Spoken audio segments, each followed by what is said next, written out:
Simone Davis stood frozen in the doorway of her mother-in-law's pristine living room, watching her 7-year-old daughter Amara wrap her arms around another woman's waist.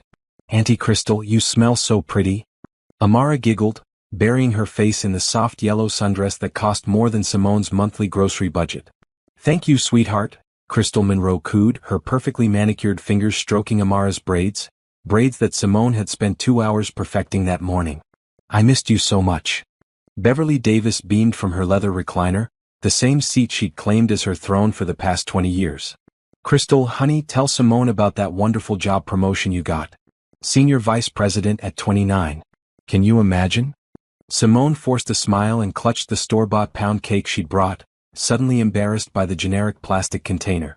Crystal had arrived with an elaborate 3-tier dessert that now sat as the centerpiece of Beverly's dining table. "Congratulations," Simone managed, her voice barely above a whisper. Crystal turned with that same gracious smile she'd worn since high school, the one that had captured Damon's heart first, before Simone ever existed in his world. "Thank you so much. I'm just blessed, you know? The Lord has really been good to me." "He sure has," Beverly agreed, her eyes sparkling with pride that Simone had never seen directed toward her. "Damon, come tell Crystal about that renovation project you're working on." Damon appeared from the kitchen, carrying 5-year-old Caleb on his shoulders. Simone's heart clenched as she watched her husband's face light up when he saw Crystal. Not the polite happiness he showed when greeting his wife's friends, but genuine joy. "Crystal, look at you, all corporate and successful." He set Caleb down and pulled Crystal into a hug that lasted 3 seconds too long. "Daddy, can Auntie Crystal come to my birthday party?" Caleb asked, tugging on Damon's pants leg. "Of course she can, buddy." Damon ruffled his son's hair. "She's family. Family." The word hit Simone like a physical blow. Beverly clapped her hands together. "Speaking of family, Crystal, show everyone that beautiful bracelet you got." Crystal extended her wrist, revealing a delicate gold chain with tiny diamonds. "It was my grandmother's. I finally had it reset." "It's gorgeous," Simone said automatically, though her attention was fixed on Beverly's expression. Pure adoration, the kind she'd never shown toward Simone's grandmother's ring or the pearl earrings that had been in Simone's family for 3 generations. "Mama, look what I drew." Amara ran to Beverly with a crayon masterpiece. "Oh honey, this is beautiful. But you know what? Auntie Crystal went to art school. Maybe she can teach you some new techniques." Simone watched her daughter's eyes widen with excitement as Crystal knelt down to examine the drawing. "This is wonderful, Amara. You have real talent. Maybe next weekend we can do some painting together? Can we, Mommy? Please?" Amara turned to Simone with hopeful eyes. "We'll see, baby." Simone's throat felt tight. Robert Davis Sr. emerged from his office, adjusting his reading glasses. "Well, if it isn't our Crystal. How's that fancy job treating you?" "It's going well, Mr. Davis. Thank you for asking. Call me Pops, girl. You know your family." There was that word again. Family. "Where should I put this cake?" Simone asked, still holding the plastic container. Beverly barely glanced up.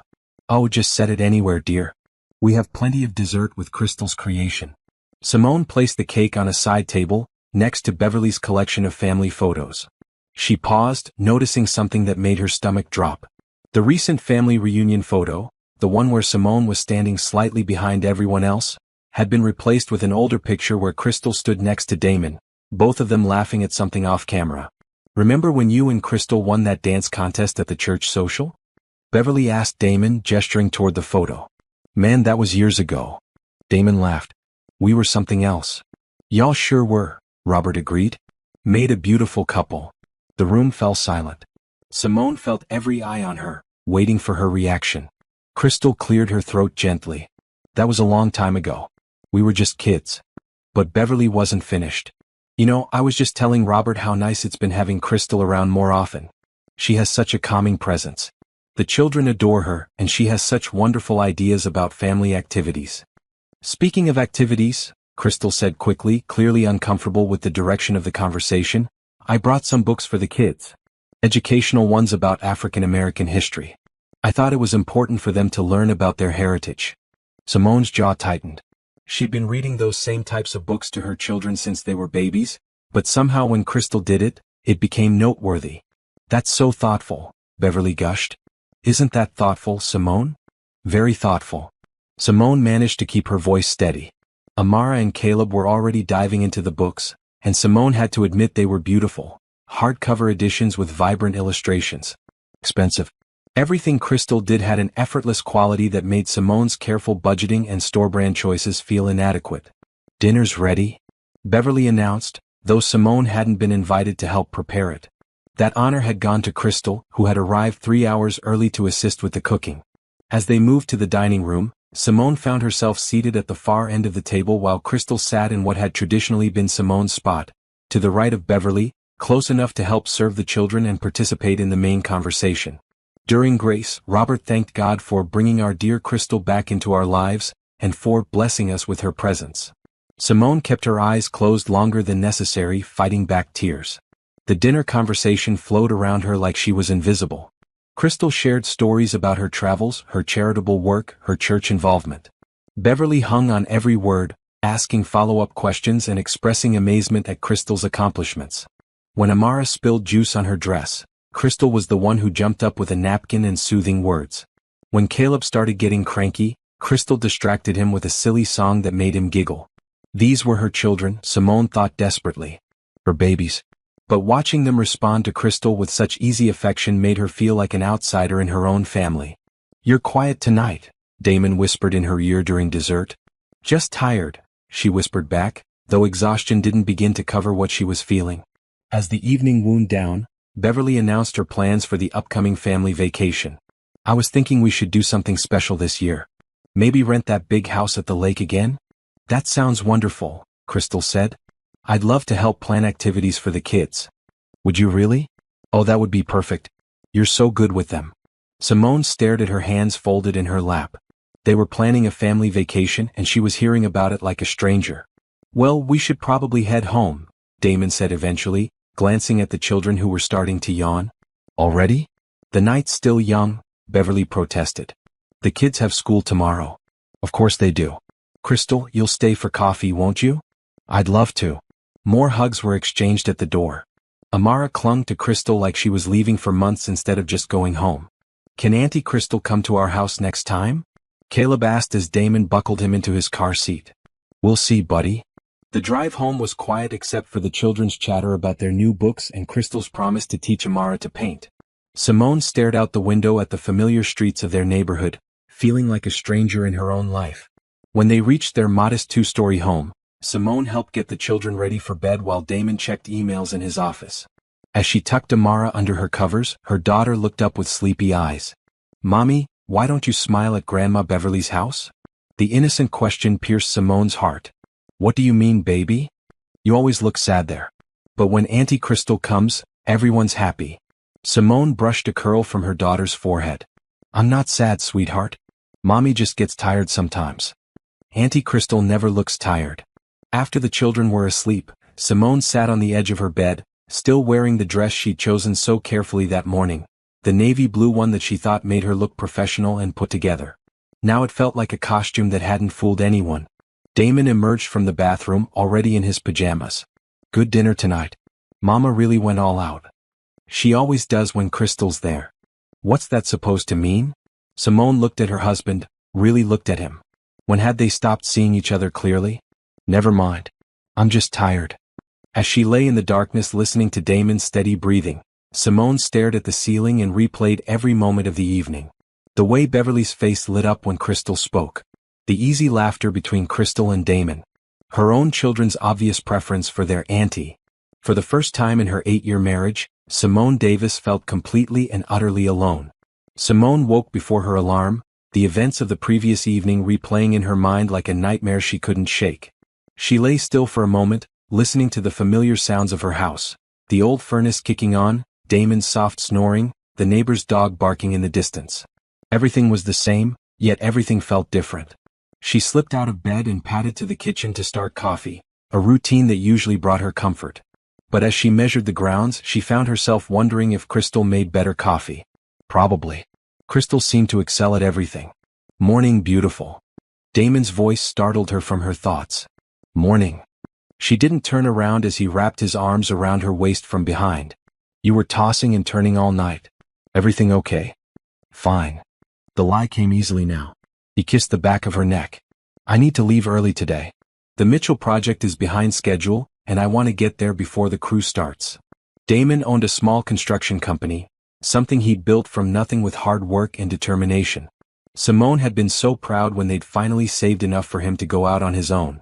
But lately even his success felt distant from her, like it belonged to someone else's life.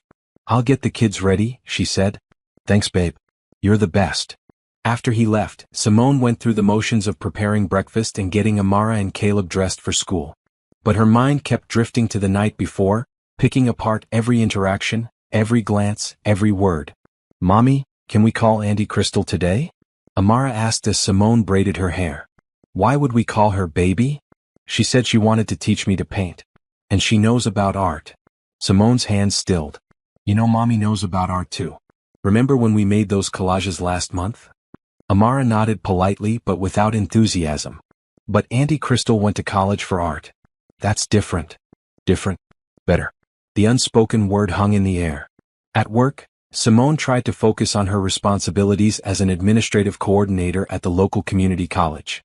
She'd been there for 6 years, working her way up from a part-time receptionist position. It wasn't glamorous like Crystal's corporate job, but it was steady work with good benefits and tuition assistance that she hoped to use someday to finish her own degree. "You look like you lost your best friend," her coworker Nadia Thompson said, appearing at Simone's desk with 2 cups of coffee. Nadia was one of the few people at work who had become a real friend. She was a few years older than Simone, divorced with 2 teenage daughters, and had a way of cutting through nonsense with surgical precision. "Just tired," Simone said, accepting the coffee gratefully. "Tired is when you yawn. This is something else." Nadia settled into the chair across from Simone's desk. "Spill it." Simone hesitated. She'd never been one to air her family business, a trait her grandmother had instilled in her from childhood. But the weight of keeping everything inside was becoming unbearable. "My mother-in-law introduced another woman as the daughter she always wanted last night." Nadia's eyebrows shot up. "Excuse me?" "Well, not in those exact words. But it might as well have been." Simone found herself telling Nadia about the dinner, about Crystal's obvious place in the family, about her children's easy affection for someone who wasn't their mother. "Hold up," Nadia said when Simone finished. "This Crystal woman is your husband's ex?" "From high school and college. They dated for almost 4 years. And she's suddenly back in the picture. How?" "She never really left. She and Beverly stayed close even after Damon and I got together. But lately..." Simone paused, trying to pinpoint when things had shifted. "It's been more frequent. More intense. Like she's always there for everything important." "And your husband is okay with this?" "He doesn't see it the way I do. To him, Crystal is just an old friend who his family loves. He thinks I'm being sensitive." Nadia's expression darkened. "Sensitive. That's what they call it when we notice the things we're supposed to ignore." The truth in those words hit Simone like a physical blow. How many times had she been told she was being sensitive when she pointed out Beverly's subtle criticisms? How often had she been made to feel like her feelings were unreasonable or exaggerated? "Has this been going on the whole 8 years?" Nadia asked. "Not like this. In the beginning Beverly was just distant. Polite but cold. I figured it was normal mother-in-law stuff. But over the past couple of years, especially since Crystal's career took off, it's gotten worse." "What changed 2 years ago?" Simone thought back. Crystal got promoted to her management position. She bought a house in the nice part of town. Started making serious money. "Ah." Nadia nodded knowingly. "So when she became successful enough to be considered worthy, suddenly she's back in the picture as the perfect daughter-in-law." The observation was so precise it took Simone's breath away. That was exactly what had happened, but she'd never connected the dots so clearly. "But I don't understand why Beverly never accepted me. I have a good job. I'm a good mother. I take care of my family."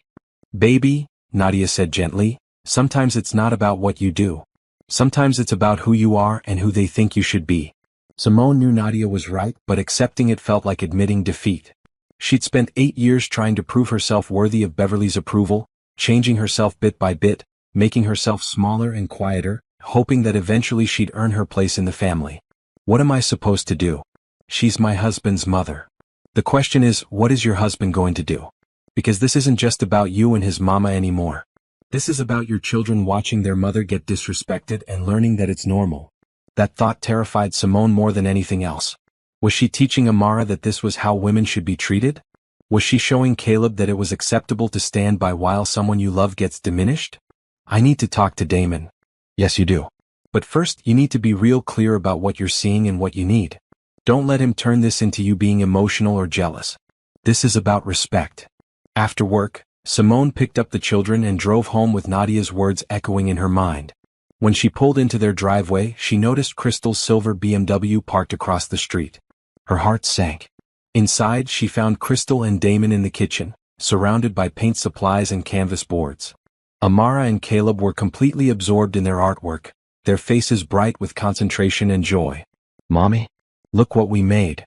Caleb held up a painting of what appeared to be a rainbow-colored dinosaur. It's beautiful, baby.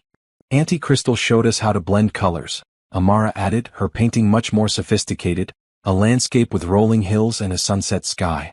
I hope it's okay that I stopped by, Crystal said, though her tone suggested she already knew it was. The kids were so excited about painting and I had some time after work. Of course it's okay, Damon said before Simone could respond. Your family. There it was again. That word that cut deeper each time she heard it. I should clean up and get dinner started, Simone said. Oh, don't worry about dinner, Crystal said. I brought pizza for everyone. I know how busy you must be after working all day. Simone stared at the pizza boxes on her kitchen counter, expensive wood-fired pizzas from the upscale place downtown, not the chain restaurant pizza they usually ordered. Another small reminder that Crystal could provide what Simone couldn't. That was very thoughtful, Simone managed. As they ate dinner, Simone watched her family interact with Crystal. It wasn't just politeness or even friendship. There was a rhythm to it, a natural flow that made Simone feel like an interruption in her own home. Crystal knew that Caleb liked his pepperoni removed and eaten separately. She remembered that Amara was learning cursive and asked to see her homework. She and Damon fell into easy conversation about a mutual friend from college, laughing at shared memories that predated Simone's existence in their world. Remember when we all went camping at Pine Lake? Crystal asked, wiping sauce from Caleb's chin with practiced ease. Oh man, that was epic. You caught that fish that was bigger than you. Barely. I thought it was going to pull me right into the water.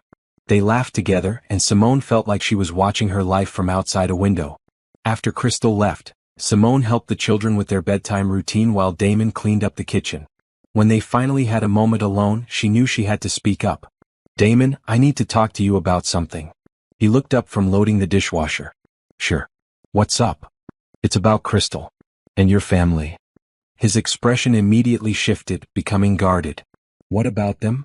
I feel like I'm being replaced. Replaced? Simone, that's crazy. You're my wife. Am I? Because sometimes it doesn't feel that way. Damon stopped what he was doing and turned to face her fully. What are you talking about?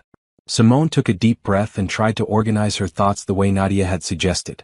Your mother treats Crystal like the daughter she never had. She dismisses everything I do but celebrates everything Crystal does. Last night, she had Crystal help with dinner instead of me. She's planning a family vacation and Crystal's input seems more important than mine. Mama loves you. No, she doesn't. The words came out sharper than Simone intended. She tolerates me. There's a difference. Damon was quiet for a long moment. Maybe she just needs more time. 8 years, Damon. How much more time does she need? Look, I know Mama can be particular. But she raised me to respect family, and Crystal has been part of our family since we were kids. It's not about replacing you. It's about including someone we care about. But what about including your wife? What about making me feel like I belong in your family? You do belong. You're being dramatic. The word hit her like a slap. Dramatic. Sensitive. Emotional. All the words used to dismiss her feelings and make her doubt her own perceptions. I'm not being dramatic. I'm telling you that your family doesn't respect me, and neither do you if you can't see it. Damon's jaw tightened. That's not fair. What's not fair is watching another woman parent my children while you act like it's perfectly normal. She's not parenting them. She's being kind to them. She's taking my place and you're letting her. They stared at each other across the kitchen, 8 years of unspoken tensions finally bubbling to the surface. I don't know what you want me to do, Damon said finally.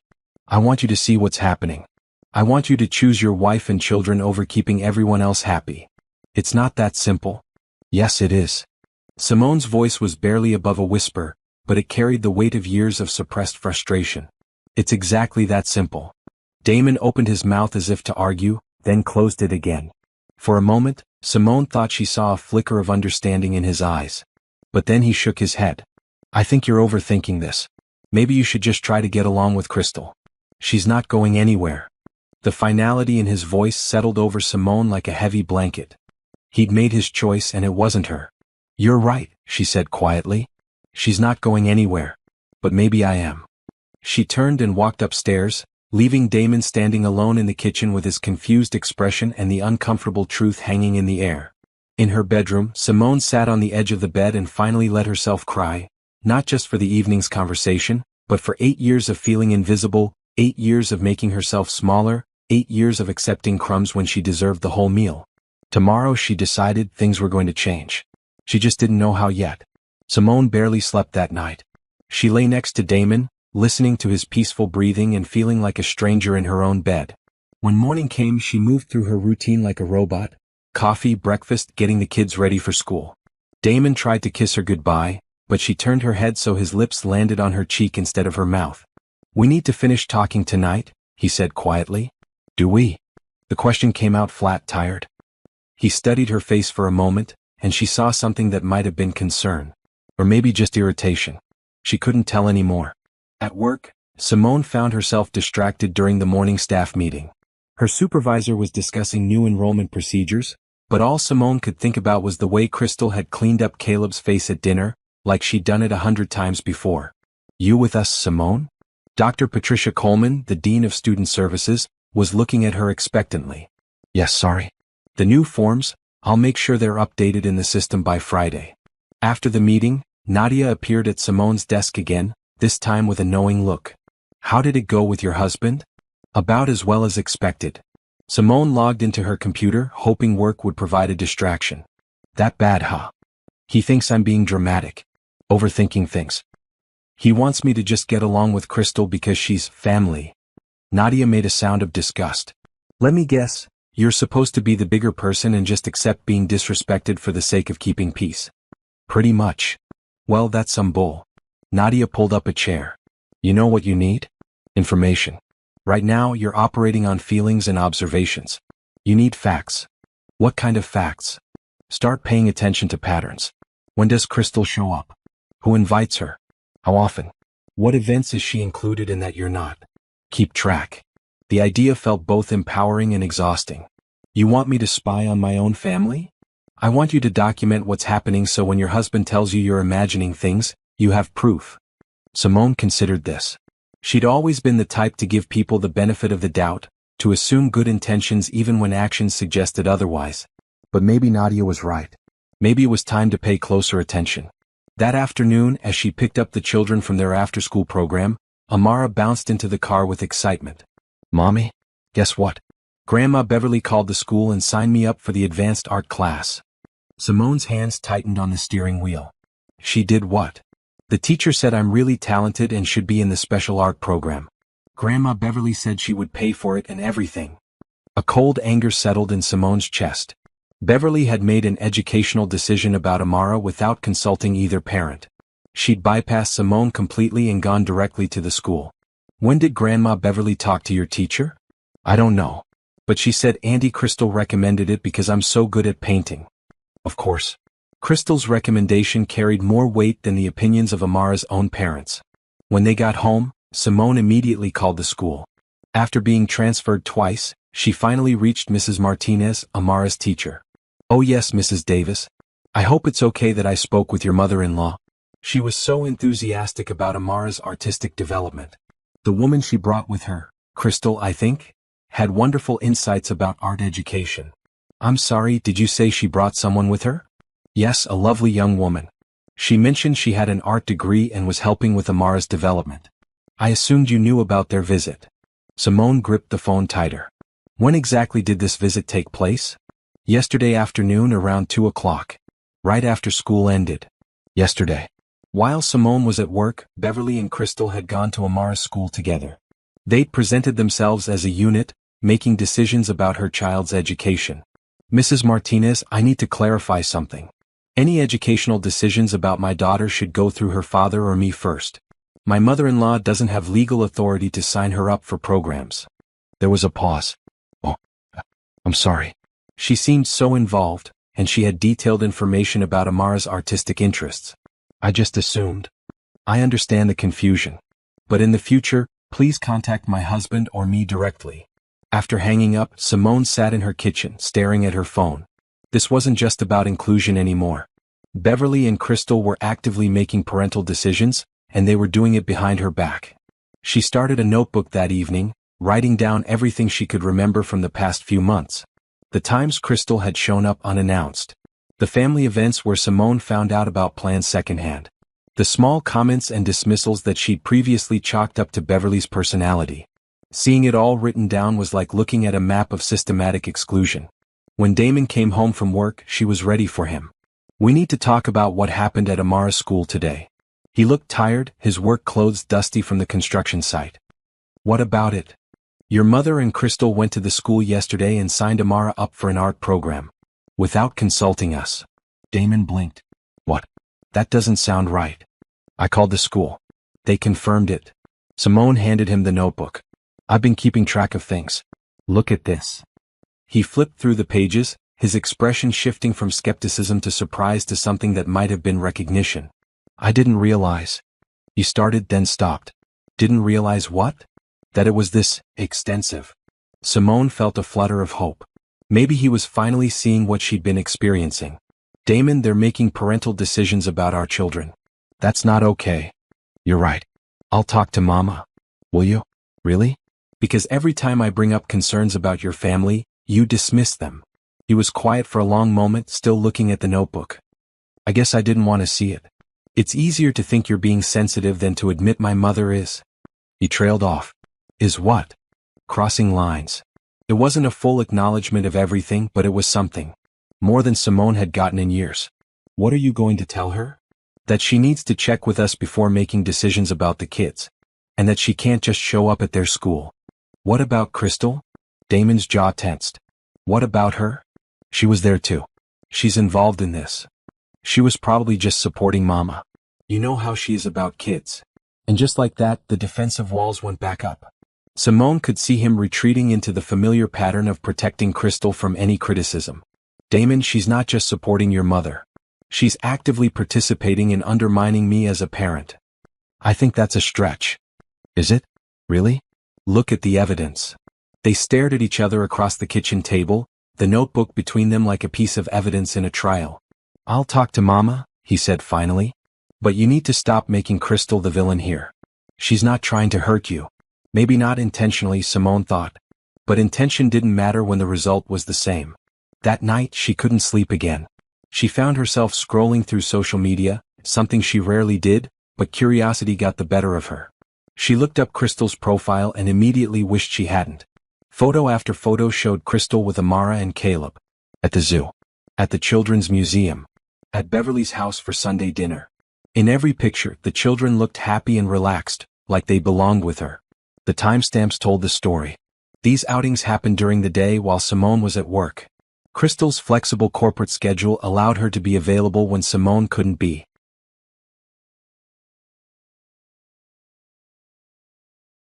It wasn't a request. We'll be there, Simone said, though every instinct told her she was walking into an ambush. That evening, she told Damon about her visit to the school and Beverly's phone call. You went to the school without telling me? He looked hurt. You gave your mother pickup authorization without telling me. At least we're even. He had the grace to look sheepish. I meant to mention that. She asked if she could help with emergencies and it seemed reasonable. Reasonable to you. Not to me. Okay, fair point. But did you have to be so harsh with her on the phone? I was direct. There's a difference. Damon rubbed his forehead like he was getting a headache. She wants us to come to dinner Sunday. To talk about this. I know. I agreed to go. Are you going to start a fight? The question stung. I'm going to stand up for my family. If that causes a fight, so be it. Sunday came too quickly. Simone dressed carefully in a burgundy dress that made her feel confident and strong. She'd spent the morning playing with the children, reading to them, doing their hair, reclaiming the simple pleasures of motherhood that had somehow gotten lost in all the drama. When they arrived at Beverly's house, Crystal's car was already in the driveway. Of course she's here, Simone muttered. Simone, please. Let's just have a nice family dinner. I intend to. As long as everyone remembers that I'm part of this family. Beverly answered the door with her usual smile, but Simone could see the tension around her eyes. Come in, come in. Crystal's already here helping with dinner. In the kitchen, Crystal was wearing an apron, one of Beverly's good ones, and stirring something on the stove. She looked up with a bright smile that didn't quite reach her eyes. Hi everyone. I hope you don't mind that I came early to help. Of course not, Damon said. You know you're always welcome. Simone bit her tongue. She would choose her battles carefully. Dinner was a tense affair disguised as pleasantries. The children chattered about school and friends, oblivious to the undercurrents of adult tension. Crystal maintained her usual charm, but Simone noticed she was being more subdued than usual. After dessert, Beverly suggested the children play in the living room while the adults talked. So, Beverly began once they were alone, I think there's been some confusion about boundaries. There's no confusion, Simone said calmly. I've been very clear about what needs to change. And I think those changes are unnecessary and hurtful to people who only want to help. Crystal shifted uncomfortably in her chair. Maybe I should go. No, Beverly said firmly. You're part of this family. You have a right to be here. Actually, Simone said, keeping her voice level, she doesn't. Crystal, you're a lovely person and I have nothing personal against you. But you're not Amara and Caleb's parent. I am. I would never try to replace you, Crystal started. But you have been. Simone pulled out her phone and showed them the screenshots from social media. These photos were taken during school hours while I was at work. You've been taking my children on outings and posting about it like you're their mother. Crystal's face flushed. Beverly invited me to those outings. I thought you knew. Did you? Simone turned to Beverly. Did you ask if it was okay to take my children to the zoo? To the museum? To have Crystal pick them up from school? Beverly's chin lifted defiantly. I don't need permission to spend time with my grandchildren. You do when it involves having someone else act as their parent. Crystal is not acting as their parent. She's being a loving family friend. A loving family friend who helps with homework, takes them on educational outings and has opinions about their schooling? That's parenting, Beverly. Damon had been quiet through the exchange, but now he cleared his throat. Mama, maybe we need to establish some clearer guidelines. Guidelines? Beverly's voice rose. About how I can interact with my own grandchildren? About respecting their parents, Simone said firmly. I'm not asking you to love them less. I'm asking you to recognize that they have a mother who's very much present and involved. A mother who works full-time and can't be there for school events, Beverly shot back. The words hung in the air like a slap. There was the real issue. Simone's working mother status, her inability to be available during school hours, her practical choices that didn't align with Beverly's ideals. I work because our family needs the income and the benefits, Simone said quietly. I work to give my children a stable life. That doesn't make me less of a mother. Of course not, Crystal said quickly. Beverly didn't mean. Yes, she did. Simone looked directly at her mother-in-law. You've never accepted that I'm a working mother. You've never accepted that I can't be the kind of daughter-in-law you wanted. So you found someone who could. Beverly's mask finally slipped completely. Maybe I did. Maybe I want what's best for this family, even if you can't see it. And what's best is replacing me with your son's ex-girlfriend? What's best is having someone who understands our values, our expectations, our way of doing things. Your way of doing things doesn't include me. It never has. Damon stood up abruptly. Okay, that's enough. This has gone too far. Has it? Simone remained seated, her voice steady. Because I think we're finally being honest about what's been happening for 8 years. I've been trying to include you, Beverly started. No, you've been trying to replace me. And you've been using my children to do it. Crystal stood up too, looking distressed. I never wanted to cause problems between you and your family. Maybe I should step back. Maybe you should, Simone agreed. Now wait a minute, Beverly interjected. Crystal has been nothing but good to this family. She doesn't deserve to be pushed out because of your insecurities. My insecurities? Simone finally stood, her composure cracking. My insecurity about watching another woman bond with my children while their grandmother treats me like an inconvenience? My insecurity about being excluded from decisions about my own family? Those insecurities? Simone, Damon tried to interrupt. No, Damon. We're past the point of polite conversation. She turned back to Beverly. You want to know what's best for this family? What's best is for my children to see their mother being respected. What's best is for my husband to choose his wife over keeping everyone else comfortable. What's best is for all of you to remember that I'm not going anywhere, no matter how unwelcome you make me feel. Beverly's eyes flashed with anger. How dare you speak to me like that in my own home? How dare you treat me like a stranger in my own family?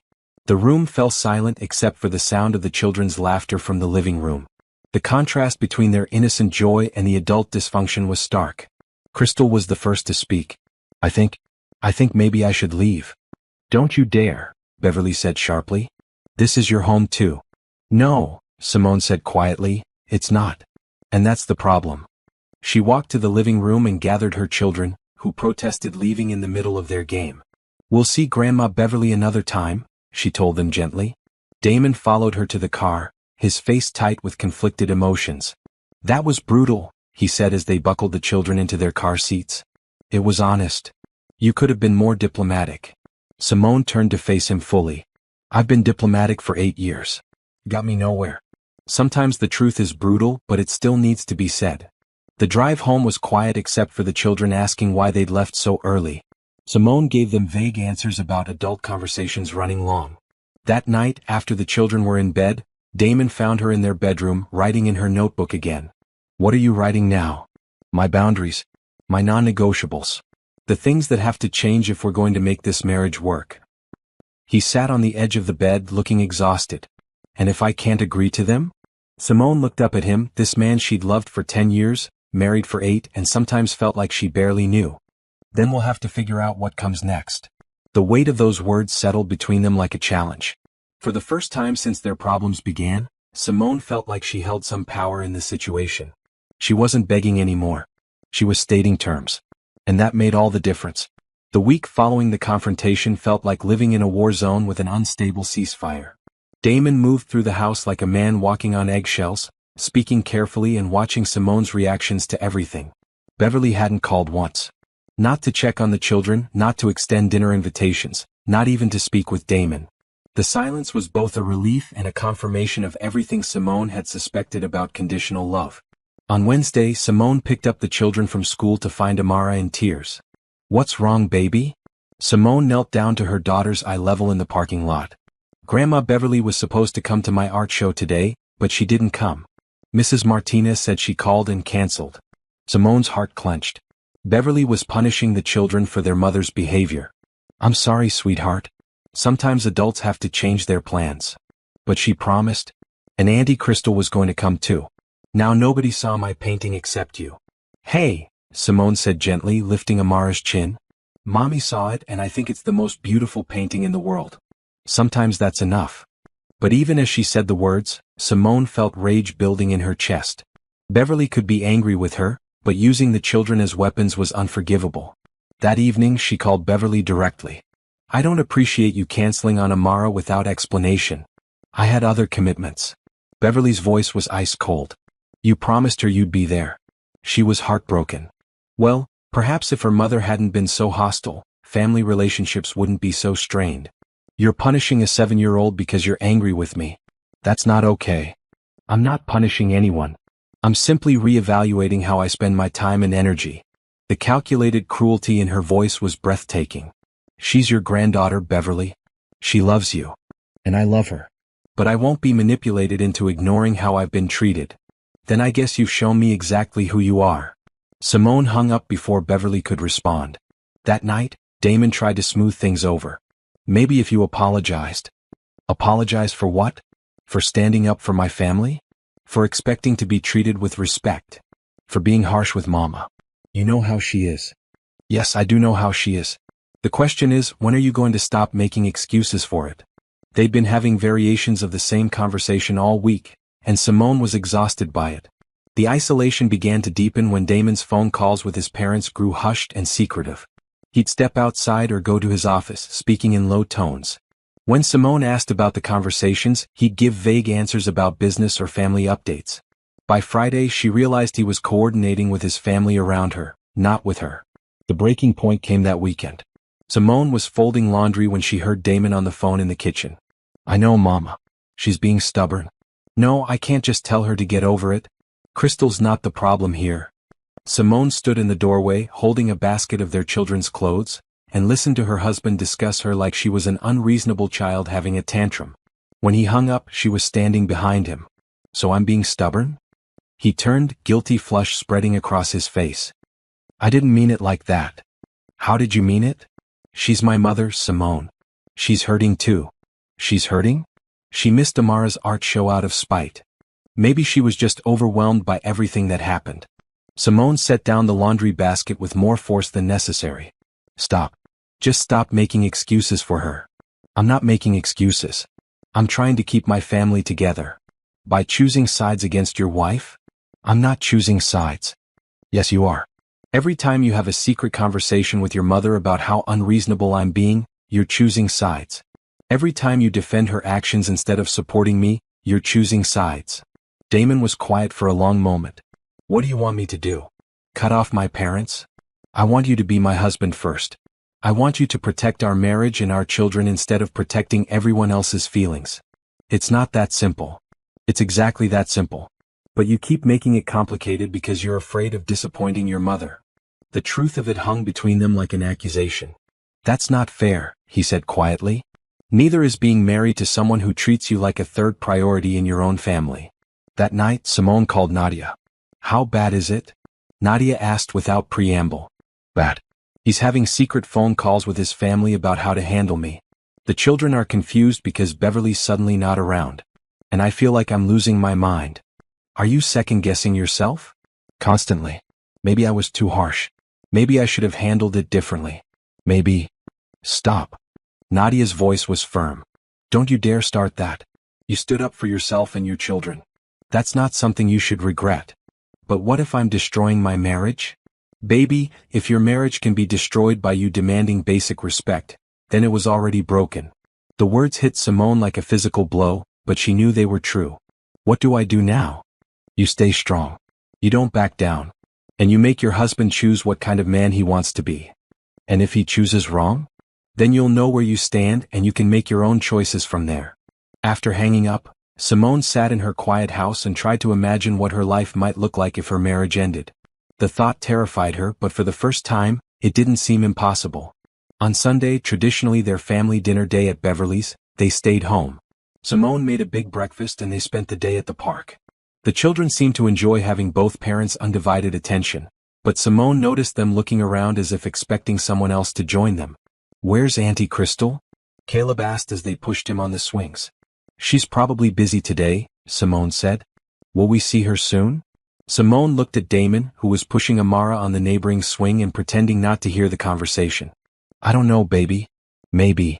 That night, after the children were asleep, Damon sat heavily on their couch and rubbed his face with both hands. I talked to Crystal today. Simone's stomach tightened. Oh. She's thinking about stepping back. From spending time with the kids, from family dinners. She feels terrible about causing problems. Good. Good. He looked at her with surprise. Simone, she's been part of our lives for years. The kids love her. The kids will be fine. They have parents who love them. But why should she have to give up relationships with people she cares about because you feel threatened? The question revealed everything Simone needed to know about where Damon's loyalty still lay. I don't feel threatened by Crystal. I feel displaced by her. There's a difference. I don't see it. I know you don't. That's the problem. They sat in silence for several minutes, the weight of their failing communication pressing down on them.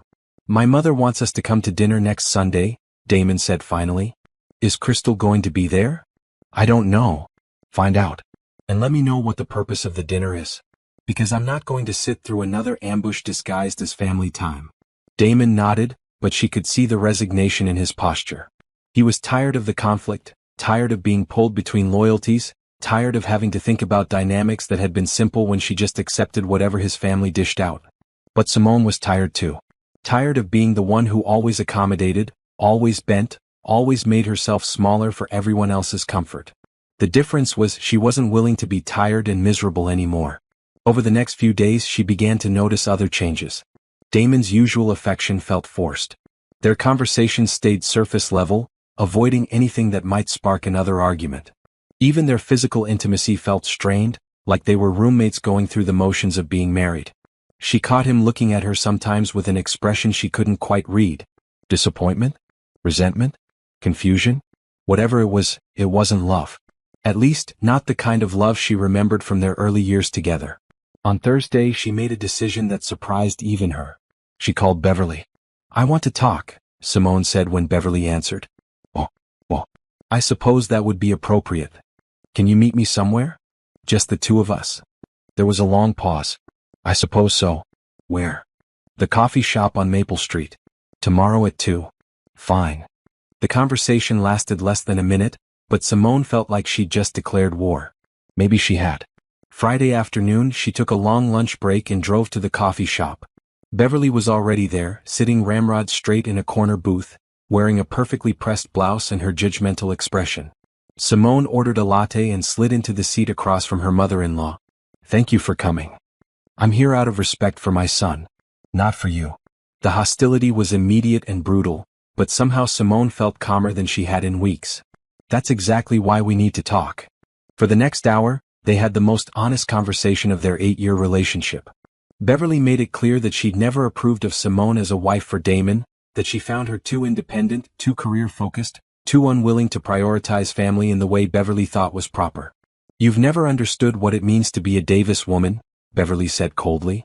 "And you've never understood that I'm not trying to be a Davis woman. I'm trying to be Simone Davis. There's a difference." Perhaps there is. Perhaps that's the problem. By the end of the conversation, they both understood that there would be no peaceful resolution. Beverly would never accept Simone as she was, and Simone was done trying to earn acceptance from someone who didn't value her. "Where does that leave us?" Simone asked as they prepared to leave. "It leaves us being civil for the sake of the children and my son. Nothing more." "And Crystal?" Beverly's eyes hardened. "Crystal is family. That's not going to change." "Then we have a problem." "Yes," Beverly agreed. "We do." That evening, Simone told Damon about the conversation. He listened in silence, his face growing more troubled with each detail. "So what now?" he asked when she finished. "Now you decide what kind of marriage you want to have." "What do you mean?" "I mean you can't keep trying to make everyone happy. Your mother has made it clear she'll never accept me. Crystal is always going to be part of your family if your mother has her way. So you need to decide, do you want a wife who fights for her place in your family, or do you want a wife who disappears quietly so everyone else can be comfortable?" The question hung in the air between them, loaded with 8 years of compromise and resentment. "I need time to think," Damon said finally. "Take all the time you need. But understand that while you're thinking, I'm moving forward. With or without you." That night, Simone lay awake staring at the ceiling, feeling something she hadn't experienced in years, complete honesty about her situation. The marriage might not survive. The family might never accept her. She might have to rebuild her entire life. But for the first time in 8 years she was being true to herself. And that felt like the beginning of something, even if it was also the end. Simone woke up Saturday morning with a strange sense of peace. For the first time in weeks she felt like she could breathe fully. The truth was finally out in the open, ugly as it was. She made breakfast for the children while Damon slept late, something that had become his pattern since their conflicts began. Avoidance was easier than dealing with the reality of their situation. "Mommy, can we go to the zoo today?"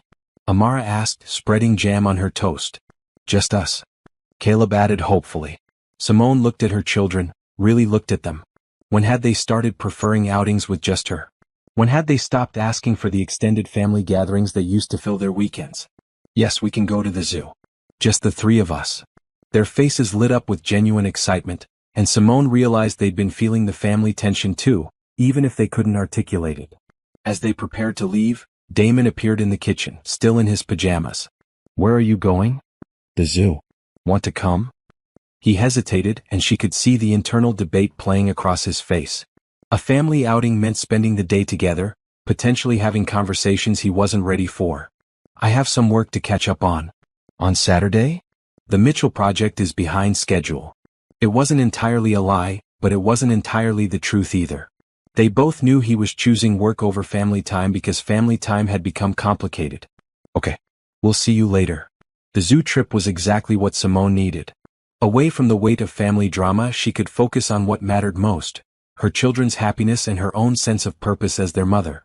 They visited every exhibit, rode the carousel twice, and shared an overpriced lunch that tasted perfect because they were eating it together without tension or ulterior motives. "Mommy, you're smiling a lot today," Amara observed as they watched the seals. Am I? Yeah. You haven't smiled this much in a long time. The comment broke Simone's heart and strengthened her resolve simultaneously. Her children had been watching her struggle, seeing her diminished joy, learning that mothers should accept being unhappy. Well, I'm having a wonderful day with my favorite people. What about Daddy? Caleb asked. Daddy too. He's working today, but he's always one of my favorite people. It wasn't entirely true anymore, but she wouldn't burden her children with that knowledge. On the drive home, Simone made a decision. She called Nadia. How was the zoo? Perfect. Listen, are you free tomorrow afternoon? I want to ask you something important. Sure. Everything okay? I think I need to start preparing for the possibility that my marriage might not make it through this. There was a pause. You want to talk about divorce lawyers? Maybe. Or maybe I just need to talk through what that would look like. I need to know my options. Come over tomorrow at 2. I'll make coffee and we'll figure it out. That evening, Damon seemed more present than he'd been all week. He played with the children, helped with baths, and read bedtime stories. Simone watched him carefully, wondering if he was spending extra time with them because he sensed change coming. After the kids were asleep, they sat together on the couch, not touching but in the same space. How was the zoo? Good. The kids had fun. I should have come. Yes, you should have. He winced at her directness but didn't argue. I've been thinking about what you said. About deciding what kind of marriage I want. Simone's heart rate picked up, but she kept her voice steady. And?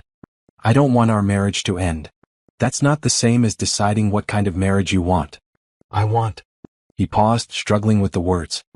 I want things to go back to how they were before. Before what? Before all this conflict started. Simone turned to face him fully. You mean before I stopped accepting being treated badly? You weren't being treated badly. Damon. Her voice was quiet but firm. If you can't even acknowledge what was happening, we can't fix it. He was quiet for several minutes, staring at his hands. I guess I didn't want to see it because seeing it meant I'd have to do something about it. It was the first honest thing he'd said about the situation. And now I don't know how to fix it without losing my family. You mean your parents? Yes. So you'd rather lose your wife? No. I don't know how to have both. Simone felt a mixture of sadness and frustration. This was the crux of their problem. Damon still believed he could make everyone happy if he just found the right approach. You can't have both. Not the way things have been. Your mother made that clear yesterday. What do you mean? Simone told him about her conversation with Beverly, watching his face cycle through surprise, hurt, and finally resignation. She really said Crystal is family and that's not going to change? Yes. And that she'll never accept you? Not in so many words, but yes. Damon slumped back against the couch cushions. I can't believe it's come to this. It's been this for 8 years. We're just finally admitting it. They sat in silence for a while, both lost in their own thoughts. What happens now? He asked finally. You choose. But you need to understand what you're choosing between. If you choose your parents and Crystal, you're choosing to put their comfort above your wife's dignity. If you choose me, you're choosing to set boundaries with your family that they won't like. Those are the only options? Those are the only honest options. Sunday afternoon, Simone left Damon with the children and drove to Nadia's house. Her friend lived in a cozy apartment across town, filled with plants and books and the kind of warmth that Beverly's perfectly decorated house lacked. Okay, Nadia said, pouring coffee into oversized mugs. Let's talk worst-case scenarios. For the next 3 hours they discussed everything. Custody arrangements, financial independence, housing options, career advancement. Nadia had been through a divorce 5 years earlier and understood the practical realities. The good news is you have a job with benefits. The challenging news is that Georgia's custody laws favor shared parenting, which means dealing with Damon's family for the foreseeable future. Even if they're part of the problem? Courts care about the children's relationship with their father, not their relationship with extended family. But you can request boundaries about who's involved in custody exchanges. Simone took notes, feeling both empowered and terrified by the information. How do you know if you're making the right choice? She asked. You don't. You make the best choice you can with the information you have. But I'll tell you this, watching you these past few months, you're not the same person you were when this started. What do you mean? You're stronger. More sure of yourself. You're not asking permission to exist in your own life anymore. It was true. Somewhere in the process of fighting for her place in her family, Simone had found parts of herself she'd forgotten existed. What if he chooses his family? Then you'll rebuild. It'll be hard as hell, but you'll rebuild. What if he chooses me?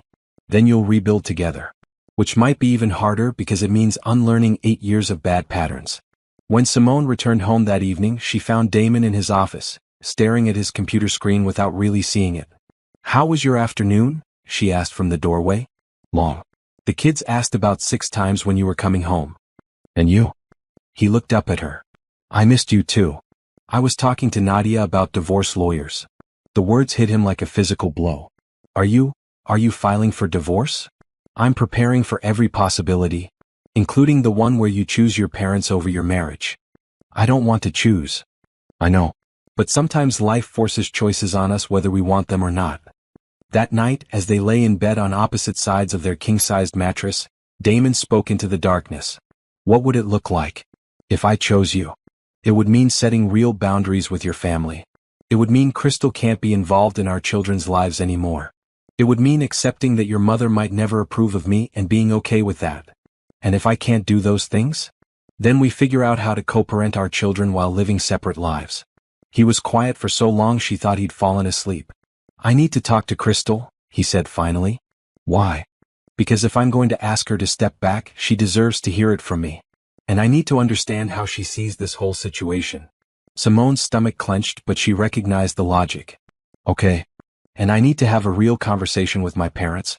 Not to fix everything, but to be clear about what has to change." "Okay. And then we'll see if we can save this marriage." It wasn't a declaration of love or commitment, but it was something. A willingness to try, at least. "What changed your mind?" Simone asked. "Watching you today. When you came home from Nadia's, you looked free. Like you weren't carrying the weight of everyone else's expectations anymore. I realized I've never seen you look that free in our marriage." The observation was more perceptive than anything he'd said in months. "I realized I'd rather lose my parents' approval than lose the woman I married." It was a start. But as Simone drifted off to sleep, she knew the hardest part was still ahead. Because choosing her was only the first step. Following through would require a strength from Damon that she wasn't sure he possessed. Tomorrow would bring conversations that would either rebuild their family or confirm that it was beyond repair. Either way, at least they'd finally know where they stood. Monday morning arrived with the kind of crisp October air that usually made Simone feel hopeful about new beginnings. Today, however, it felt more like the calm before a storm. Damon had left early for work, saying he needed to clear his head before having difficult conversations. The children were unusually clingy at breakfast, as if they sensed that something important was about to happen. "Are you and Daddy fighting?" Amara asked as Simone braided her hair for school. The question was so direct it caught Simone off guard. She'd been careful to keep their arguments private, but children were more perceptive than adults often realized. "Daddy and I are working through some grown-up problems. But we both love you and Caleb very much, and that will never change." "Is that why we haven't seen Grandma Beverly and Auntie Crystal?" Simone paused in her braiding. "Sometimes families need space to figure things out. That's what's happening now." "I miss them," Amara said quietly. "I know, baby. It's okay to miss people even when things are complicated." At work, Simone found it difficult to concentrate. Every time her phone buzzed, she wondered if it was Damon with updates about his conversations. But the morning passed quietly with only routine emails and work calls. During lunch, she stepped outside to call her own support system, her cousin Monica, who lived 2 hours away in Augusta. "I was wondering when you'd call," Monica said without preamble. "Mama heard through the family grapevine that you and Damon's people are having problems." Simone wasn't surprised. Her grandmother and Damon's grandmother had been friends for decades, which meant family news traveled quickly through both sides. "It's more serious than problems. I might be looking at divorce." "Damn, Simone. What happened?" For the third time in a week, Simone found herself explaining the situation. But talking to Monica felt different than talking to Nadia or confronting Beverly. Monica knew Simone's history, her family background, the woman she'd been before marriage changed her. "You know what this sounds like to me?" Monica said when Simone finished. "What?" "It sounds like you married into one of those bougie black families that think they're better than everybody else. The kind that judges other black folk for not being respectable enough." The observation hit home. Beverly's criticisms had always centered around class and respectability, Simone's working-class background, her need to work full-time, her practical approach to child-rearing versus Beverly's idealized version of middle-class motherhood. "I've been thinking the same thing. And this Crystal woman sounds like their ideal," educated, successful, available to play perfect wife and mother without the inconvenience of actually having to support a family. Exactly. Well, let me tell you something, cousin. You're worth 10 of that woman, and if your husband can't see it, that's his loss. Monica's fierce loyalty reminded Simone of who she'd been before. 8 years of trying to fit into the Davis family had worn down her confidence. I'm scared, Monica. Of course you are. But you're also strong as hell. Remember when we were kids and you stood up to those boys who were picking on me at the park? You were 10 years old and half their size, but you didn't back down. Simone smiled at the memory. She had been fearless once. Maybe it's time to be that girl again, Monica continued. The one who doesn't take crap from anyone no matter how fancy they think they are. After hanging up, Simone felt recharged. She'd spent so long trying to be the daughter-in-law Beverly wanted that she'd forgotten who she was underneath all those attempts at transformation. That afternoon, Damon texted, "Talk to Crystal. Coming home early to discuss." Simone's stomach fluttered with nervous energy. The first conversation was complete. She picked up the children from school and took them to the park, wanting to fill their afternoon with normalcy before whatever came next. As they played on the swings, she watched their easy joy and reminded herself what she was really fighting for. Not just her marriage but her children's understanding of how families should treat each other. "Mommy, push higher." Caleb called from the swing. "Hold on tight," she called back, giving him the momentum he wanted. If only adult problems could be solved so easily, with a strong push in the right direction and the willingness to hold on tight. When they returned home, Damon's truck was already in the driveway. Simone found him in the kitchen, sitting at the table with 2 cups of coffee and a serious expression. "How did it go?" she asked, settling the children with snacks in the living room before joining him. "Better than I expected. Worse than I hoped." "What does that mean?" Damon took a deep breath. "Crystal had no idea how you felt about her involvement with our family. She thought she was being helpful. Did you believe her?" "Yes. I think she genuinely believed she was supporting our family, not undermining you." Simone considered this. She'd never thought Crystal was malicious, just oblivious to boundaries. What else? "She's willing to step back completely. No more family dinners, no more outings with the kids, no more involvement in their activities. She said she never wanted to cause problems in our marriage." This was more than Simone had expected. "How do you feel about that?" "Sat, honestly. She's been part of my life for a long time. But I understand why it has to happen. It was a start." Damon was prioritizing their marriage over his comfort. "What about your parents?" His expression darkened. "That conversation is scheduled for tomorrow night. Mama wants to have dinner to discuss the situation." "Are you ready for that?" "No. But I know what I need to say." "Which is?" "That you're my wife and the mother of my children, and anyone who can't respect you can't be part of our lives. That includes family." Simone felt a surge of hope. These were the words she'd been waiting 8 years to hear. "Even if it means less contact with your parents?" "Even if it means no contact with my parents." The gravity of what he was saying settled between them. Damon was preparing to risk everything for their marriage. "Are you sure you can follow through?" she asked. "Because if you set boundaries and then back down when they push, it'll be worse than not setting them at all." "I know. I've been thinking about that all day. And? I keep coming back to what you said about what kind of marriage I want. I want one where my wife doesn't have to fight for her place in our family. I want one where our children see their parents as a united team. I want one where I'm the husband you deserve, not the husband I've been." Simone felt tears prick her eyes. It was the most honest, vulnerable thing Damon had said in months. "What changed your mind?" "Really?" "Watching you get stronger while I got weaker. Realizing that trying to keep everyone happy was making the person I love most miserable. And..." He paused, looking embarrassed. "And what?" "Crystal said something today that hit me hard." "What?" "She asked me why I'd married you if I wasn't willing to choose you over everyone else's opinions." The question was simple but devastating in its clarity. What did you tell her?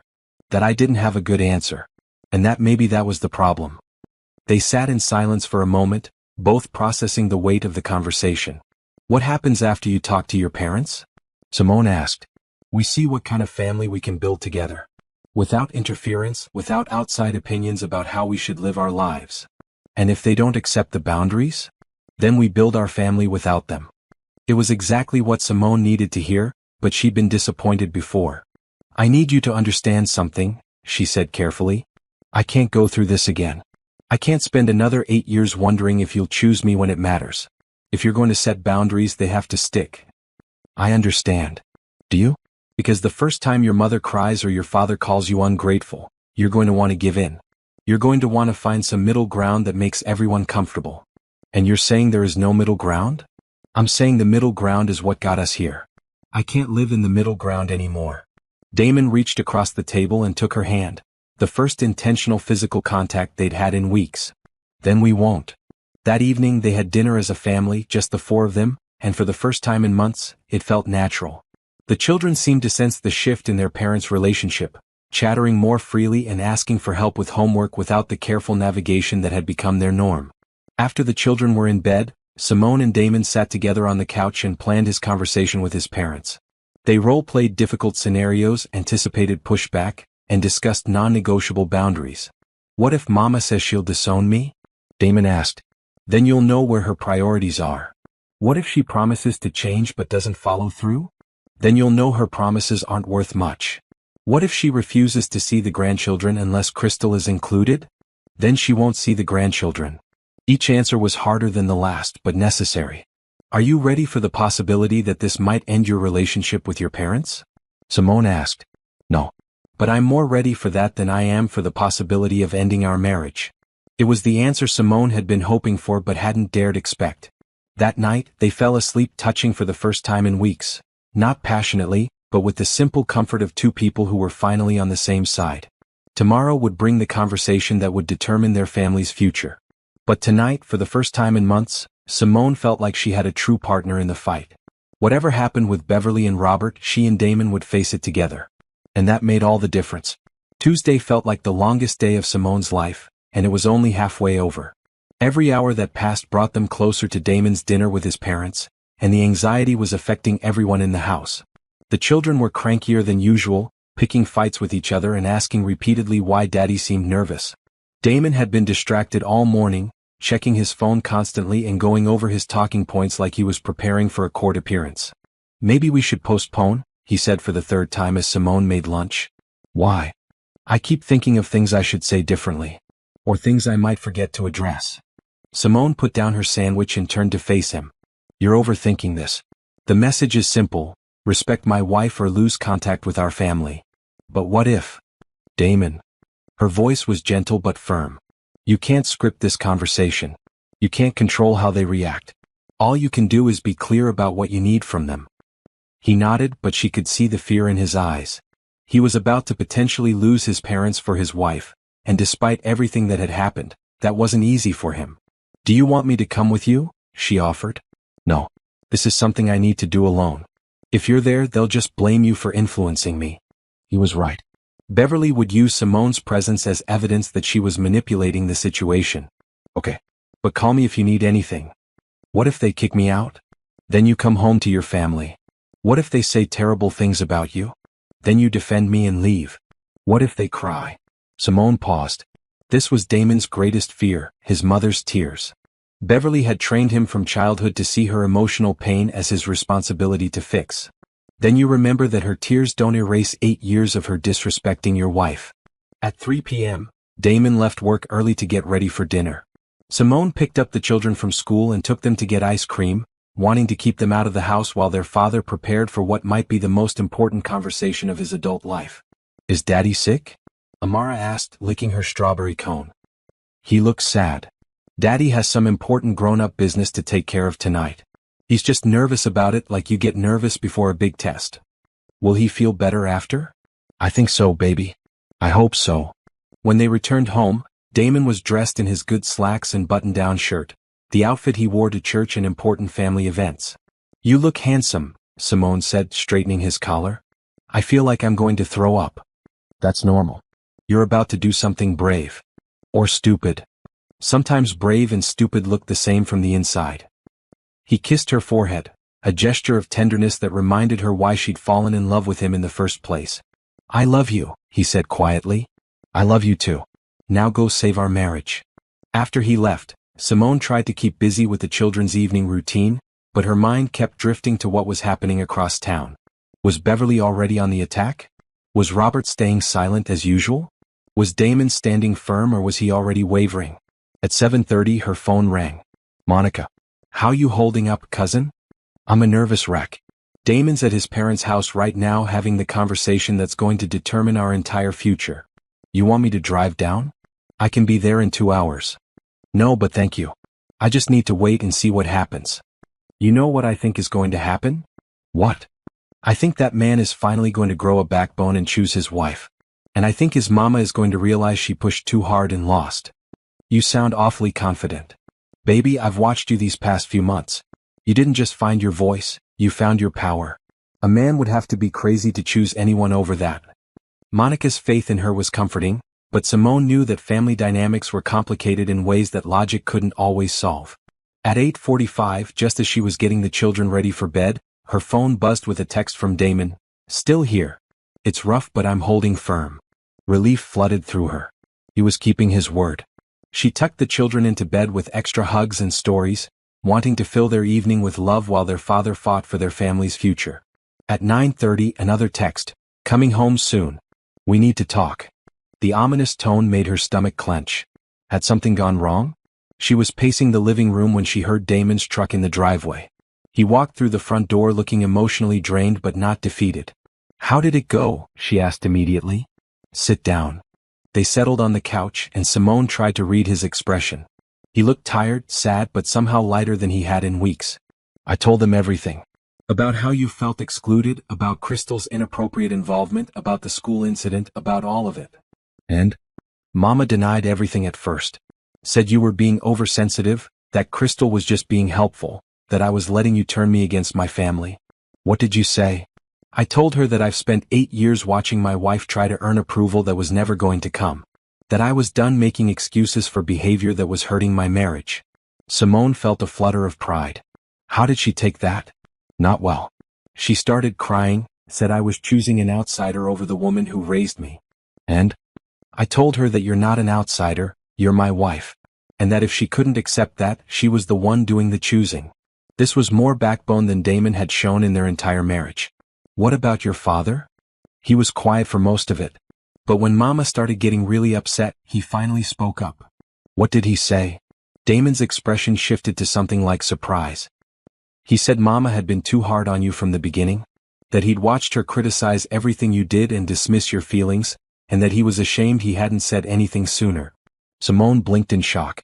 Robert had always seemed like Beverly's silent accomplice, not someone who'd been noticing her mistreatment. Really? Really? He said he'd been thinking a lot since our big argument at dinner, and that he realized Mama had been trying to replace you with Crystal for years. How did Beverly react to that? She was furious. Started yelling at both of us, saying we were ganging up on her. That's when things got really ugly. Simone braced herself. How ugly? She said. Damon paused, looking pained. She said that maybe Crystal would have been a better choice for me anyway. That Crystal understood family values and knew how to be a proper wife. The words hit Simone like physical blows, even though they weren't surprising. She actually said that? Yes. And that's when I knew we were done trying to fix this. What do you mean? I told her that if that's really how she felt, then she was choosing to lose her son and grandchildren. Because I wasn't going to expose my family to someone who thought my wife was replaceable. Simone felt tears sting her eyes. After 8 years of wondering if Damon would ever truly choose her, he finally had. What happened then? Dad told her she'd gone too far. Said some things can't be unsaid and she just crossed that line. Is she going to apologize? Damon's laugh was bitter. She doubled down. Said she wouldn't apologize for wanting what's best for her family. Said if I was choosing you over her, then I'd made my choice and she'd made hers. The finality of it was shocking, even though it was what Simone had expected. So what does this mean? It means we're done. No more family dinners, no more holiday celebrations with them, no more pretending that we can all get along. At least not until she's ready to genuinely respect you and our marriage. And Crystal? I made it clear that Crystal can't be part of our lives anymore. That even if she's not intentionally causing problems, her presence creates them. How do you feel about all of this? Damon was quiet for a long moment. Relieved, honestly. I'm sad about losing my relationship with my parents, especially my father. But I'm relieved that we don't have to keep pretending anymore. Do you think there's any chance Beverly will come around? Maybe. Dad seemed to think she might once she realizes what she's actually losing. But I'm not holding my breath. They sat in comfortable silence for a while, both processing the magnitude of what had just happened. There's something else, Damon said eventually. What? Dad pulled me aside when I was leaving. He gave me this. Damon reached into his pocket and pulled out a folded piece of paper. What is it? Grandma Rose's address and phone number. He said she's been asking about you and the kids, and that she thinks Mama has lost her mind. Simone's heart lifted. Grandma Rose was Damon's paternal grandmother, a woman in her late 70s who'd always been kind to Simone but had seemed to defer to Beverly's lead in family matters. He said she wants to see us, but she's been afraid to go against Mama's wishes.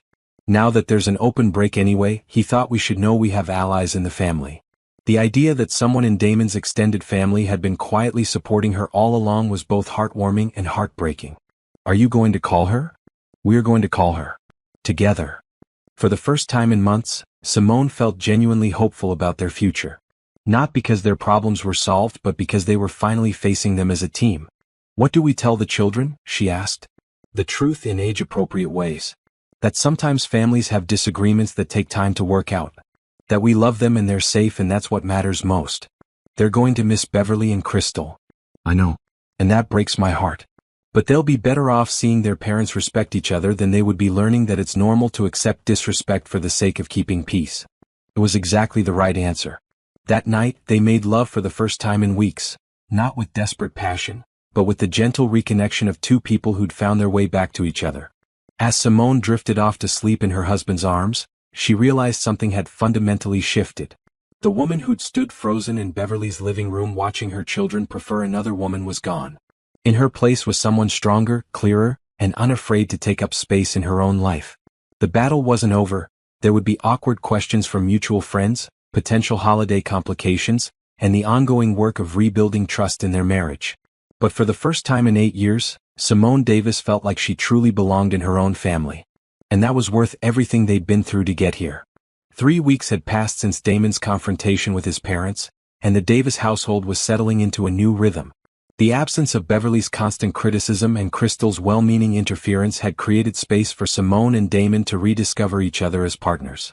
But Sunday mornings were still hard. Why can't we go to Grandma Beverly's for dinner? Caleb asked as they finished breakfast.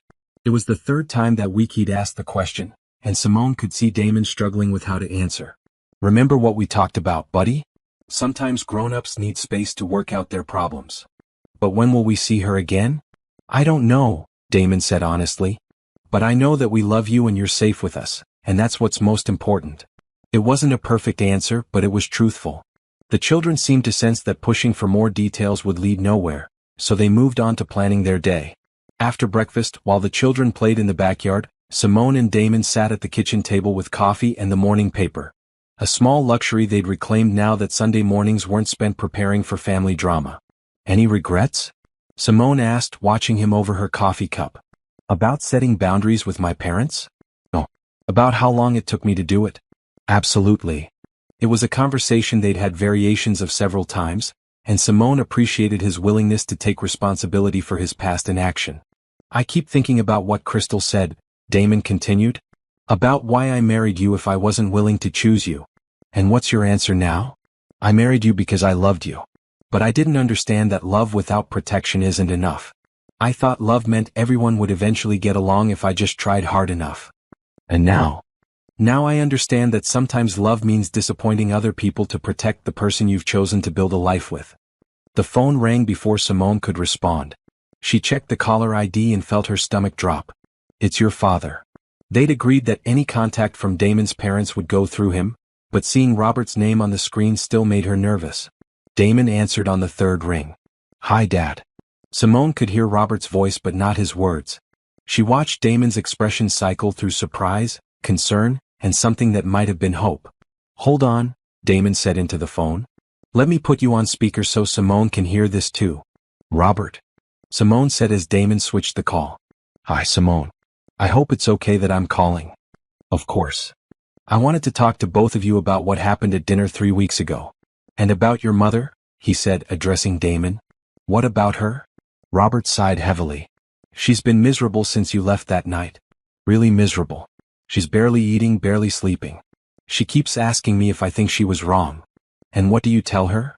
Damon asked. I tell her she was wrong. That she's been wrong for 8 years and now she's paying the price for it. Simone felt a mix of sympathy and skepticism. Beverly's distress was unfortunate, but it didn't erase years of hurtful behavior. Is she ready to apologize? Simone asked. That's complicated. She's struggling with the idea that she's been the problem. She keeps saying she was only trying to help, that her intentions were good. Intentions don't matter if the impact is harmful, Damon said firmly. I know that. And I've been telling her that. But you know your mother. Admitting she was wrong doesn't come easily to her. This was true. In 8 years of marriage, Simone had never heard Beverly apologize for anything more serious than being late. So what are you calling for? Simone asked gently. I'm calling because I miss my son and my grandchildren. And because I think your mother, he said to Damon, is finally starting to understand what she's lost. Understanding and changing are different things, Damon pointed out. I know. But I was hoping. Well, I was hoping maybe we could find a way forward. Not back to the way things were, but forward to something better. Simone looked at Damon, trying to gauge his feelings about his father's request. What would that look like? Damon asked. I don't know yet. But I'd like to start with you and me having a conversation. Just the two of us. To see if we can rebuild our relationship separately from whatever happens with your mother. What about Crystal? Simone asked. Crystal is out of the picture. She agreed that her involvement was inappropriate and she's moved on. I think she's even dating someone new. The news about Crystal was surprising but welcome. It removed one major complication from any potential reconciliation. I need to think about it, Damon said. Of course. But Damon? I want you to know that I'm proud of you for standing up for your wife. It took me too long to do the same thing and I regret that. After Robert hung up, Simone and Damon sat in silence for several minutes. How do you feel about that? Simone asked finally. Confused. I miss my dad, but I don't trust that anything has really changed. What would it take for you to trust it? Actions, not just words. Real changes in behavior, not just promises. And if your mother never changes? Then I'll have to accept that our relationship with my parents will never be what I hoped it could be. That afternoon, while the children napped, they called Grandma Rose. Damon's grandmother answered on the second ring, her voice warm and welcoming. Damon. Oh honey, I've been hoping you'd call. Hi Grandma. I'm here with Simone. I've got you on speaker. Hello Grandma Rose, Simone said. Simone baby, how are you holding up? The genuine concern in her voice made Simone's eyes water. It had been so long since someone in Damon's family had asked about her well-being without an agenda. I'm doing okay. We're all doing okay. Good. I've been worried about all of you. And I've been praying for your family every day. They talked for an hour, with Grandma Rose sharing stories about the family and asking about the children. Near the end of the conversation, she addressed the elephant in the room. I want you both to know that I think Beverly has been wrong in how she's treated your marriage. I've told her so, but she doesn't listen to me like she used to. We appreciate that, Grandma, Damon said. I also want you to know that my door is always open to you and your family. With or without Beverly's approval. Would you like to meet us for lunch sometime? Simone asked impulsively. Oh honey, I would love that. And I want to see those babies. It's been too long. They made plans to meet the following Saturday at a restaurant halfway between their homes. After hanging up, Simone felt lighter than she had in months. She's exactly the same as I remember, Simone said. Kind, genuine, no hidden agendas. She raised my dad, which is probably why he turned out better than my mother, Damon said with a rueful smile. That evening, as they were cleaning up after dinner, the doorbell rang. Through the front window, Simone could see Beverly standing on their porch, alone. Oh no, Damon muttered. Did you know she was coming? No. Dad didn't mention anything about this. They looked at each other, both remembering their agreement that any contact with Beverly would be on their terms, not hers. What do you want to do? Simone asked. I guess we should see what she wants. But we do this together. Simone nodded and they walked to the front door together.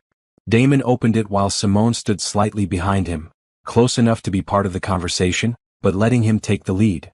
Mama. This is unexpected. Beverly looked terrible. Her usually perfect hair was slightly disheveled, her makeup couldn't hide the dark circles under her eyes, and she was wearing a simple sweater instead of her usual polished attire. I know I should have called. But I need to talk to you both. About what? About how wrong I've been. The words hung in the air, shocking in their directness. Beverly had never admitted to being wrong about anything in Simone's presence. Can I come in? Please? Damon looked back at Simone, who nodded slightly. The children are upstairs, Damon said as he stepped aside to let her enter. We can talk in the living room, but keep your voice down. Beverly nodded and followed them to the couch. She sat on the edge of the cushion, her hands clasped tightly in her lap. I don't know how to start this, she said, her voice shaking slightly. Start with the truth, Simone said quietly. Beverly looked at her directly for the first time in weeks. The truth is that I never gave you a fair chance. From the moment Damon brought you home, I compared you to what I thought he should want instead of seeing what he actually wanted. It was more honesty than Simone had expected. Why? Simone asked. Because. Beverly paused, struggling with the words. Because you reminded me of myself when I was young. Working class, practical, determined to make something of yourself. And I guess I thought if Damon married someone like that, it meant all my efforts to elevate this family hadn't mattered. The admission was stunning in its vulnerability. So you tried to replace me with someone who fit your image better, Simone said. Yes. And in the process, I nearly destroyed my relationship with my son and lost the chance to really know my daughter-in-law. Damon had been quiet through the exchange, but now he spoke up. What about Crystal? Beverly's face flushed with embarrassment. I encouraged Crystal's involvement because I thought if you saw what a proper wife looked like, you might realize you'd made a mistake with Simone. You tried to sabotage my marriage, Damon said flatly. I convinced myself I was trying to improve it. But you're right. I was trying to sabotage it. Simone felt a strange mix of vindication and sadness. Hearing Beverly admit to the systematic undermining was validating, but it also confirmed just how much damage had been done. Why now? Simone asked. Why are you here now? Because I haven't slept properly in 3 weeks. Because I can't stop thinking about what I've lost. Because your father-in-law has been reminding me daily that I chose my pride over my family. Beverly's voice cracked on the last words, and Simone could see tears beginning to form in her eyes. And because I went to see Crystal yesterday. Both Simone and Damon straightened in surprise. You what? Damon asked. I went to apologize to her for putting her in an impossible position. And she told me something that made me realize how far I'd fallen. What did she say? She said she'd always admired how much you loved Simone, and that she'd always felt guilty about accepting my invitations because she could see it was hurting your marriage. She said she kept hoping I would stop, but she didn't know how to say no to me without causing more problems. Beverly wiped her eyes with a tissue from her purse. She told me that if I couldn't see what a good woman you'd married, then I was blind and foolish. And she was right. The room fell silent except for the sound of the children playing upstairs. I don't expect forgiveness, Beverly continued. I know I don't deserve it. But I want you to know that I'm done trying to change your marriage. I'm done criticizing Simone. I'm done interfering in your family. What does that look like practically? Damon asked. It looks like respecting your decisions about your children without offering unwanted opinions. It looks like including Simone in conversations instead of talking around her. It looks like treating her like the daughter-in-law she's always been instead of like an inconvenience I have to tolerate. And if we say no? If we decide we can't trust you to follow through? Beverly's face crumpled slightly, but she nodded. Then I'll accept that I lost my chance to be part of your lives because of my own pride and stubbornness. Simone looked at Damon, trying to gauge his feelings about his mother's apparent change of heart. I need time to think about this, Damon said finally. Of course. I wanted you to know that I understand what I did wrong. And that I'm sorry. Truly sorry. Beverly stood to leave, then turned back to Simone. Simone, I owe you a specific apology. I treated you badly from the beginning, and I made you feel unwelcome in your own family. I criticized your parenting, your choices, your character. I tried to replace you with someone I thought was better, and I was wrong about everything. You're a good wife and a good mother, and my son is lucky to have you. The words Simone had waited 8 years to hear finally came, and they hit harder than she'd expected. She felt tears spring to her eyes despite her attempts to stay composed. I don't know if you can ever forgive me, Beverly continued, but I want you to know that I see you now. Really see you. And I'm ashamed of how long it took me to open my eyes. After Beverly left, Simone and Damon sat in their living room processing what had just happened. Do you believe her? Simone asked. I think she believes herself. Whether she can actually follow through is another question. What do you want to do? I want to protect our family. But I also want to give her a chance to prove that people can change. Even after everything she put us through? Especially after everything she put us through. Because if she really has changed, then our children deserve the chance to have a relationship with their grandmother. Simone understood his reasoning, but she was scared. They'd worked so hard to build a peaceful, respectful family dynamic. Letting Beverly back and risk destroying that. What would a trial period look like? She asked. Supervised visits. Family dinners here instead of at her house. Clear boundaries about decision-making and criticism. And the first time she steps out of line, we're done. You really think you could follow through on that? After what we've been through? Yes. I know now what it costs to not protect my family. That night, they called Grandma Rose to tell her about Beverly's visit. Well, it's about time, Grandma Rose said with satisfaction. I've been telling that girl for weeks that she was going to lose everything if she didn't humble herself. Do you think she's really changed? Simone asked. I think she's scared. And sometimes being scared is the first step toward being wise. What would you do if you were us? I'd give her one chance. One real chance with clear rules and consequences. People can change, honey, but they have to prove it with actions, not just words. Over the next few days, Simone and Damon discussed the possibility of reconciliation extensively. They talked about boundaries, expectations, and what would happen if Beverly reverted to her old behavior. Finally, they decided to offer Beverly a path back into their lives. A narrow path with clear guardrails, but a path nonetheless. They would start with supervised visits at their house, with Beverly following their rules about the children. She would have to earn back the privilege of unsupervised time with her grandchildren.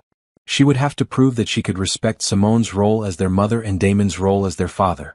Most importantly, she would have to accept that Simone was not going anywhere, and that any attempt to undermine their marriage would result in immediate and permanent estrangement. It wasn't forgiveness, not yet. It was a chance for Beverly to prove that forgiveness might someday be possible. As Simone fell asleep that night, she realized that she was no longer the woman who had stood frozen in Beverly's living room months ago, watching her children prefer another woman. That woman had been fighting for her place in her family. This woman, the one who was setting the terms for her mother-in-law's return, had already claimed her place and was simply deciding who was worthy of sharing it. The transformation was complete, even if the healing was just beginning. 6 months later, Simone stood in her kitchen preparing Sunday dinner for 12 people. The house was filled with the sounds of laughter, conversation, and children playing, the sounds of a family that had been broken and was slowly healing. Mama, can I help with the cornbread? Amara asked, appearing at Simone's elbow with eager eyes. Of course, baby. Get your apron. It was a small moment, but one that filled Simone with quiet satisfaction. Amara had started calling her Mama again instead of the distant Mommy that had crept into her vocabulary during the months when Crystal was more present. The change had happened gradually as trust was rebuilt and bonds were strengthened. In the living room, she could hear Damon and his father discussing the renovations they were planning for the back deck. Robert had been true to his word about rebuilding his relationship with his son, and their weekly coffee meetings had evolved into him helping with projects around the house. The sound of Beverly's laughter drifted from the dining room, where she was helping Caleb set the table. It was still surreal to hear genuine joy in her mother-in-law's voice, but the past 6 months had brought changes no one could have predicted. Something smells amazing in here, Nadia said, entering the kitchen with a bottle of wine and her characteristic bright smile. You made it. Simone hugged her friend gratefully. Including Nadia in their family gatherings had been important to Simone. She wanted the people who had supported her during the darkest times to see the restoration they'd helped make possible. Wouldn't miss it. How's everything going? Better than I ever thought possible. It was true. The path to this point hadn't been easy or quick. Beverly's first few visits had been stilted and careful, with everyone walking on eggshells. There had been moments when old patterns threatened to resurface, times when Beverly offered unsolicited advice or seemed to fall back into her critical habits. But each time she'd caught herself. Each time she'd apologized and corrected course. Slowly, painfully, with more setbacks than breakthroughs, they'd found their way to something that resembled a functional family dynamic. The doorbell rang, and Simone heard the excited shrieks of children recognizing beloved voices. Grandma Rose? Caleb's voice carried from the front hall. Grandma Rose had become the family's anchor during the rebuilding process. Her wisdom, warmth, and complete lack of agenda had provided a safe space for everyone to remember what healthy family relationships looked like. And look who I brought with me, Grandma Rose's voice called out. Simone dried her hands and walked to the front door to find Monica and her 2 teenagers standing in the hallway, grinning broadly. Surprise, Monica announced. Grandma Rose said you were having a big family dinner, and we couldn't resist crashing the party. Monica. Simone threw her arms around her cousin, feeling tears prick her eyes. Having her own family present felt like the final piece of the puzzle. As everyone gathered around the dining table, Simone looked around at the faces surrounding her. Beverly sat next to Robert, her expression peaceful in a way Simone had never seen before. Grandma Rose was telling Caleb a story that had him giggling uncontrollably. Monica was deep in conversation with Nadia about their daughter's college plans. Damon was carving the roast, occasionally catching Simone's eye and smiling. "Before we say grace," Grandma Rose announced, tapping her water glass with her fork, "I want to say something." The table quieted, all attention focused on the family matriarch. 6 months ago this family was broken. Not just bent or strained, but truly broken. And I want you all to remember what it took to get here, because healing like this doesn't happen by accident. She looked around the table, making eye contact with each person. It took Simone finding the courage to stop accepting less than she deserved. It took Damon learning that love without protection isn't enough. It took Beverly admitting she was wrong and doing the hard work to change. And it took all of us remembering that family isn't about keeping peace, it's about creating space where everyone can be their authentic selves. "Amen to that," Monica said softly. "So let's not take this for granted," Grandma Rose continued. "Let's keep choosing each other, keep doing the work, keep growing into the family we're meant to be." After grace, conversation flowed easily around the table. Beverly asked Simone about her work and listened to the answer without judgment or suggestions for improvement. When Amara proudly showed off a drawing she'd made at school, Beverly praised her granddaughter's creativity without mentioning art classes or additional instruction. The changes in Beverly were perhaps the most remarkable part of their family's transformation. She'd entered therapy shortly after their reconciliation began, determined to understand why she'd behaved as she had and how to do better. The work wasn't easy, unpacking decades of class anxiety, colorism, and internalized beliefs about respectability, but she'd committed to it with the same determination she'd once applied to excluding Simone. "Simone," Beverly said during a lull in conversation, "I meant to tell you earlier, I saw Mrs. Henderson at the grocery store yesterday, and she mentioned how impressed she was with Amara's progress in school. Thank you for telling me that. She also said you've been volunteering with the literacy program. I think that's wonderful." It was a small interaction, but one that would have been impossible 8 months ago. Beverly was learning to celebrate Simone's accomplishments rather than compete with them or find fault. After dinner, as the men cleaned up and the children played in the backyard, the women gathered in the living room with coffee and dessert. "You know what I keep thinking about?" Beverly said, settling into her chair with a piece of Simone's pound cake. "What's that?" Nadia asked. "How much time I wasted being angry about things that didn't matter. All those years I spent trying to make Simone into someone she wasn't, when who she actually was, is, exactly what this family needed." "What made you finally see that?" Monica asked. Beverly was quiet for a moment, considering her words carefully, a habit she'd developed in therapy. "I think it was watching my son choose his wife over keeping me comfortable. It forced me to really look at what I'd been doing, and I didn't like what I saw." "It couldn't have been easy to change so much about yourself," Simone said. "It wasn't. And I'm not done changing. But I figured out that I could either be right or I could be happy. I couldn't be both." Grandma Rose chuckled. "Took you long enough to learn that lesson, child?" "Yes, ma'am, it did." Later that evening, after everyone had gone home and the children were in bed, Simone and Damon sat on their back porch swing, enjoying the quiet and the satisfaction of a day well spent. "How are you feeling about everything?" Damon asked, pulling her closer to his side. "Grateful. Amazed. A little overwhelmed by how much has changed. Do you ever miss the simplicity of being angry?" Simone laughed. "You know, sometimes I do. It was easier when the lines were clear and I knew exactly who was for me and who was against me. And now I have to actually trust people to keep growing and changing. That's scarier than being angry. But better? Much better." They swung gently in comfortable silence, watching fireflies blink in their backyard. "I've been thinking," Damon said eventually. "About what?" "About renewing our vows." Simone turned to look at him in surprise. "Really? Really? I feel like we're different people than we were when we got married. I want to make promises to the woman you are now, not the woman I thought I knew then." The idea sent warmth spreading through Simone's chest. "What kind of promises?" "Promise to always choose you first. Promise to protect our family from anyone who tries to diminish you, even if that someone is my own family. Promise to see you, really see you, and celebrate who you are instead of trying to change you. Those are good promises. I have a lot to make up for. We both do." Marriage is harder than we thought it would be. But also better than I thought it could be. At least now. 3 months later, they held a small vow renewal ceremony in Grandma Rose's backyard. Pastor Williams officiated, the same man who'd married them 8 years earlier but with wisdom gained from watching families break apart and rebuild. Beverly helped Simone get ready, carefully pinning flowers in her hair and telling her how beautiful she looked. Words she'd never spoken before but seemed to mean completely. "I want you to know," Beverly said as she fastened Simone's necklace, "that I'm grateful you fought for your place in this family. I'm grateful you didn't give up on us, even when giving up would have been easier. I almost did give up. But you didn't. And because you didn't, I got the chance to become the mother-in-law I should have been from the beginning." Amara and Caleb served as ring bearers, their faces shining with happiness as they watched their parents promise to love each other better this time around. When Pastor Williams asked if anyone had objections to the union, Grandma Rose stood up with a mischievous grin. "I object to it taking y'all 8 years to figure out what was obvious to everyone else." The small gathering erupted in laughter, and Simone felt her heart overflow with joy. The ceremony was simple but meaningful, focused on the promises they were making to each other and to their children about the kind of family they wanted to be.